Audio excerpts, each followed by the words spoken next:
السلام علیکم ورحمت الله وبرکاته. یو محترم خور پوښتنه کړې ده چې د یو ځوان سره وتښتېدلمه په دغه نیت چې واده به راسره وکړي،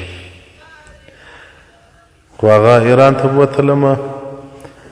اوس هغه وایي زه تا نه کوم. نو وایي زه اوس وکړم څه؟ که د پلار کره ځمه وژنم یې، دی مې نه کوي، نو ما ته لاره وښیه. مو پلار ما وژلی سي، شران دته حق سته که نسته؟ محترم الله جل جلاله دې رحم و فضل و کرم وکړي.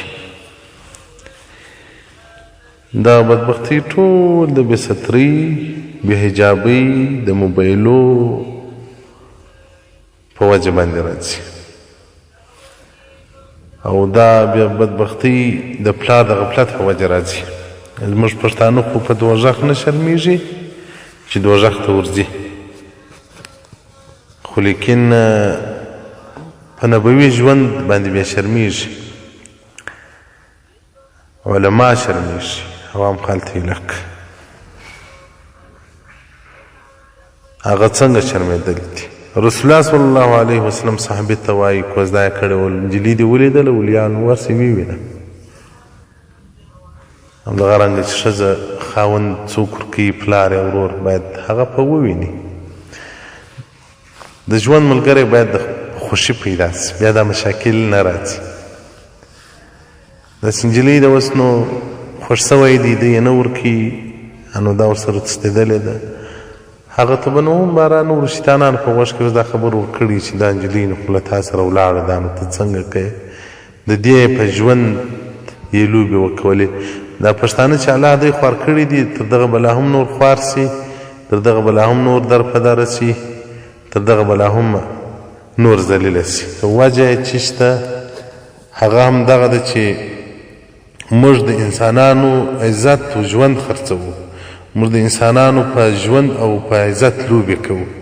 سبحان الله، د یو انسان وژل هم دغونه جرم دی، د انسان په عزت لوبه کول هم دغونه جرم دی. د بدبخته زو خو نه به دې تښتول. دا چې دې وتښتوله اوس د دې نجلۍ په ژوند ولې لوبې کوې؟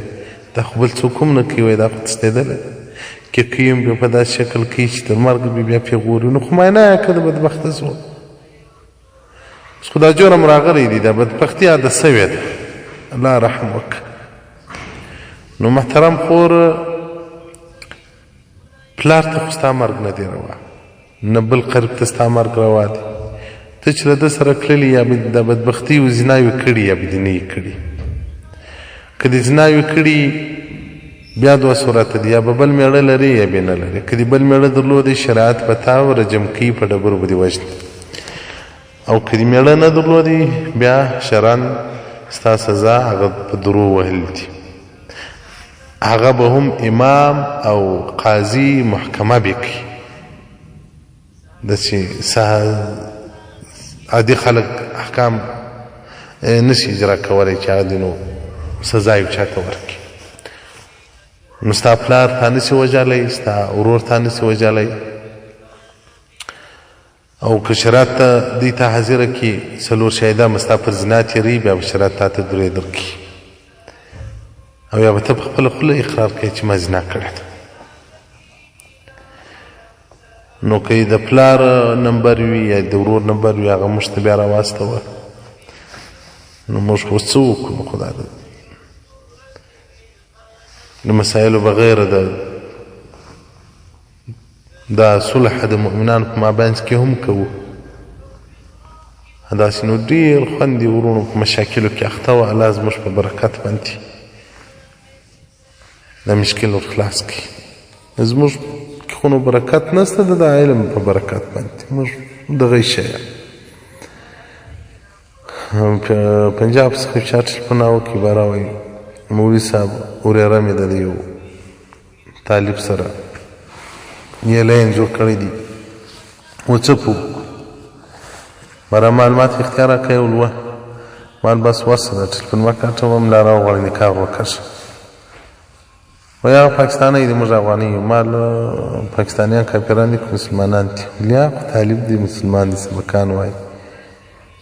نو ما چې مسلمان نو دا بیا څه معنا هغه افغانۍ دی پاکستان دی چې ورېره ورکړه. نو مې ورته وویل ما دا ورېره که نه کې وتښتي ورسره، که ونه تښتې د هر ځای چې ورکړي هر مېړه چې وکړي د دې دغه هلک سره مینه او محبت عباره بې چورته دغه ژوند د نجلۍ ما ور بربادومه.